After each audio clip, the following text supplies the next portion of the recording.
এই শিক্ষাটি সুন্দরভাবে মনোযোগ দিয়ে বুঝবে। এই যে নারী, পুরুষ, হিজড়া ৩টি কোয়ালিটি আমাদের মানুষের মধ্যে। ৩টি কোয়ালিটি। যেমন তুমি মহিলা হলে তোমাকে পুরুষকে ফলো করে এগিয়ে চলতে হবে, না হলে এই সংসারে উৎপত্তির ব্যান্ড হয়ে যাবে, মানুষ সমাজ উঠে যাবে। আর এটি দেখুন, সকল পাখি পশু করে চলেছে না? হ্যাঁ, আমাদের জীবনের ধারাবাহিকতার সিস্টেম তোমাকে অন্য ভাগ্যে ফলো করে এগিয়ে চলা শেখাচ্ছে। যেমন তুমি যদি এই রকম নিজেকে ভাবনা চিন্তা নিয়ে গড়ে থাকো যে আমি খাবো, আমি মাখবো, আমি পরবো, আমার ওটিলা, এই যে একটা চাই হলো নারী ভাব। মানুষ যতক্ষণ না মানব জীবনে ঈশ্বর হয়ে উঠছে, সেই নারী ভাগের কোয়ালিটিতে থাকবে। ভালো করে বিচার ধারণা করবেন। তার মধ্যে এই চাই একটি অভ্যাস, তার মধ্যে যদি বেশি বাড়িয়ে তোলে, সে মানব জীবনে অসফল হয়ে উঠবে। সে নিজের জন্যই নিজে কষ্টদায়ক হয়ে উঠবে। ভালো করে বিচার ধারণা করবেন। এই যে আমি খাবো, আমি মাখবো, আমি পরবো, এটি হলো একটি ভাগ। তোমাকে কাছের আপনজন মানুষের ভাবনা চিন্তা করতে হবে। আমাদের সংসার হলো ৩টি। এক হলো দেহ সংসার, হলো একটি ভাগ। কাছের আপনজন মানুষদেরকে নিয়ে সংসার হলো আরেকটি ভাগ। আরেকটি হলো সমাজ। তোমাকে ৩টি দিকে লক্ষ্য রাখতে হবে। তোমার কোন কর্মে তোমার কাছের আপনজন মানুষ কষ্ট পাচ্ছে, সমাজ প্রভাবিত হচ্ছে, তোমাকে তার বিচার ধারণা করতে হবে।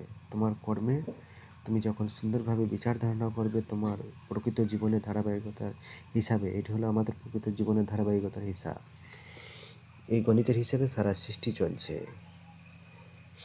প্রথম 3টি ভাগ, 9টি ভাগ, 27টি ভাগ, এই পুরো গণিতের হিসেবে মানে এই গণিতের হিসেবে ছকে আমাদের সারা সৃষ্টি চলছে।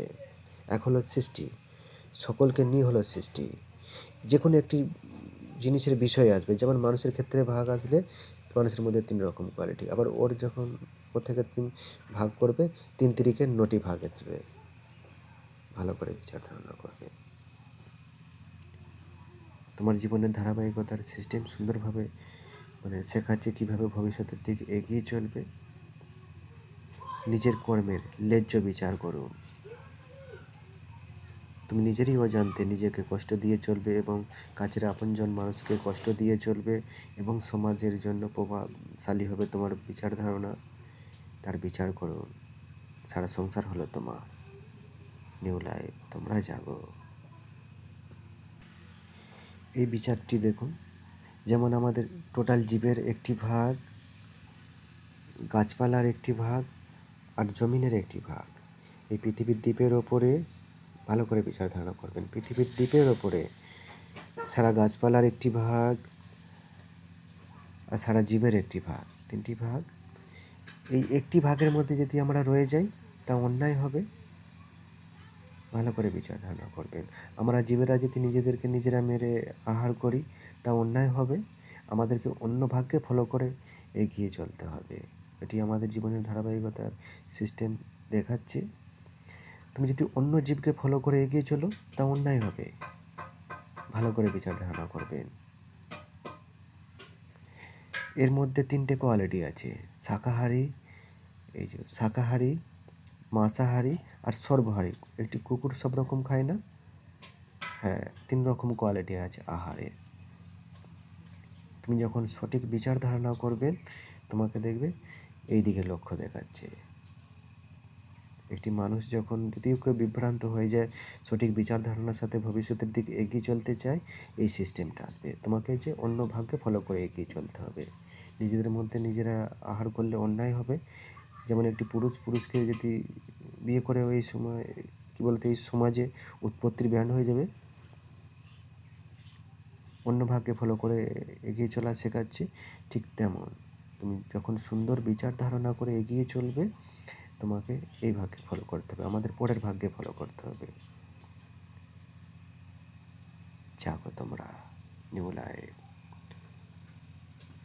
সঠিক পরামর্শ গ্রহণ করো। তোমার জীবনের ধারাবাহিকতার সিস্টেম তোমাকে সুন্দরভাবে শেখাচ্ছে কীভাবে তুমি মানব জীবনে সাকসেসফুল হবে সঠিক বিচার ধারণার সাথে। সঠিক বিচার ধারণা করতে করতে আমাদের 100% ব্রেন খোলে। তুমি ভুলভাবে নিজেকে গড়ে তুললে তুমি নিজের জালে জড়িয়ে যাবে। আমি খাবো, আমি মাখবো, আমি পরবো, তুমি একটি ঘেরা জলের মতো হবে। যেমন যেই নদীতে জোয়ার ভাঁটা খেলে সেই নদীর জল একদম মানে সচ্ছল সুন্দর হয়, যেই জল পুকুর ডোবার মধ্যে ঘেরা থাকে তার তুলনায় অনেক সুন্দর হয় যেই নদীতে জোয়ার ভাঁটা খেলে। তোমার সংসারে তোমাকে খেলতে হবে। তুমি যখন মনে করবে আমি খাবো, আমি মাখবো, আমি পরবো, একটি পুকুর ডোবার মতো ঘেরা জলের মতো হবে ভারী, তুমি নিজেই নিজেকে কষ্ট দিয়ে চলবে। জাগো তোমরা, নিউ লাইফ এই গণিতের হিসাবে এগিয়ে চলুন ভবিষ্যতের দিকে, নিউ লাইফ।